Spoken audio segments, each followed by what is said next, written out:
now get an economist's view on all of these numbers. Constance Hunter is with us now, KPMG chief economist. Constance, it's great to see you. So we just earlier spoke with Joe Bruce Wallace, and he, of course, pointed out what we've all been pointing out, that the leisure and hospitality accounted for a bulk of the gains here. And I guess partly for that reason, he's saying we need to see more broad-based gains going out through the rest of the year. Not surprising, though, that we would see a makeup in the leisure and hospitality industries. What do you think is the sort of overall quality of the numbers and of the report that we got today? Sure, that's a really good question. And as Emily pointed out, there's some good leading indicators in there, right? So we saw that increase in the temporary help services, third consecutive month of an increase. That is always a traditional indicator that firms are dipping their toe back in. Maybe they're not ready to commit to full-time employees. They don't have enough visibility, but they're starting with temporary help. And so that is a very good sign. And of course, I think we need to look through some of the construction declines and the manufacturing declines, because it really likely was weather related. We know there's strong housing demand, although these higher 10-year yields are likely to put a slight dent in that. We do expect continued strong housing demand. So overall, we're looking at a growth of 6 million jobs this year. Now, that doesn't get us 100% of the way back to pre-pandemic levels, but we expect the relief from the government to help fill in some of those gaps.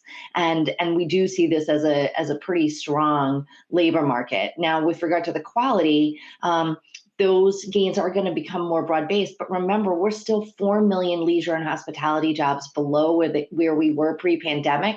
So in order to get those jobs back, you can gripe about job quality, but we do want those jobs back, and it is a good sign that they're coming back. Constance, how soon before the U.S. economy is creating 1 million jobs a month, and how inflationary would that be? The big inflation question. So I guess that in order to answer that, I need to address a technical feature of inflation, which is that we measure it year over year. And so when we get into the months of May, June, July, we are going to see a higher print, because last year, and I guess April, May, June, July, we saw big declines in prices because we saw a big drop in supply and demand for services. And so we are expecting to see higher prints in those months. Think 2.3, 2.5% possibly in some months. And of course, we've seen a rise in goods prices.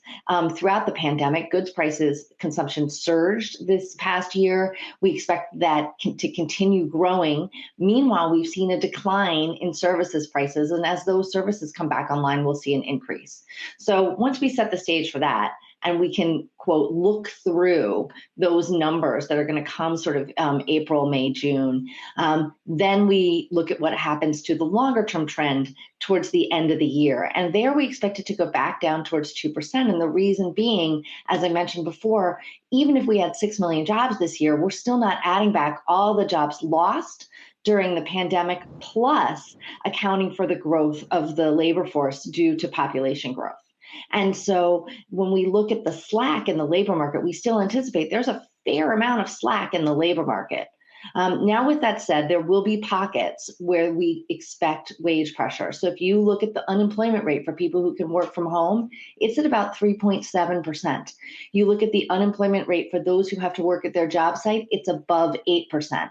So we have this economic K in all aspects of this recovery, especially in the labor market as well.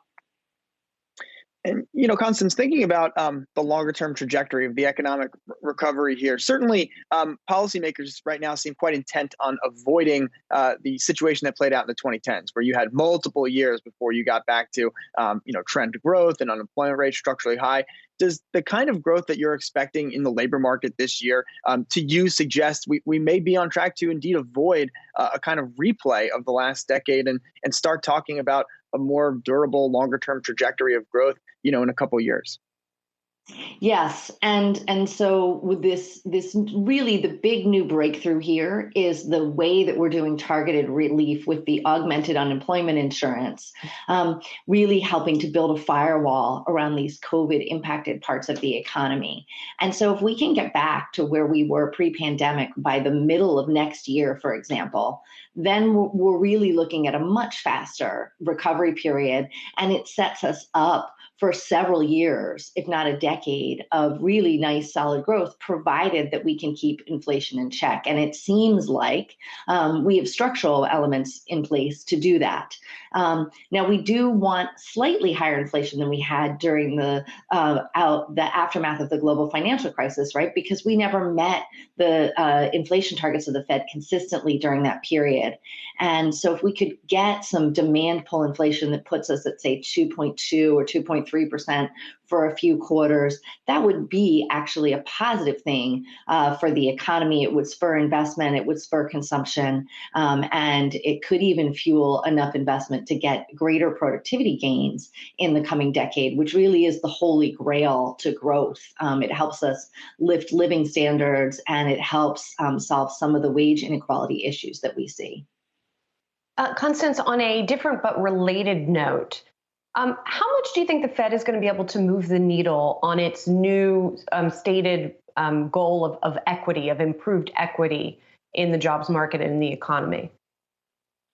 Yeah, so what we saw in the last couple of years of the expansion that COVID ended was that we saw a broadening of employment across the labor market. So we saw more people participating in the labor market. We saw people that we didn't anticipate would come back, right? In every recession, you lose some participation, and that remains a permanent loss. Those people don't come back to the jobs market.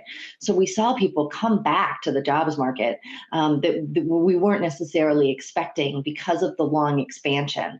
And so the idea here is if we can get a long enough, steady enough expansion with enough jobs returning to the market, or enough jobs robustness, right? We'll see people return to the labor market, and that is the broadening that the Fed is looking for. And certainly, monetary policy can assist with that situation.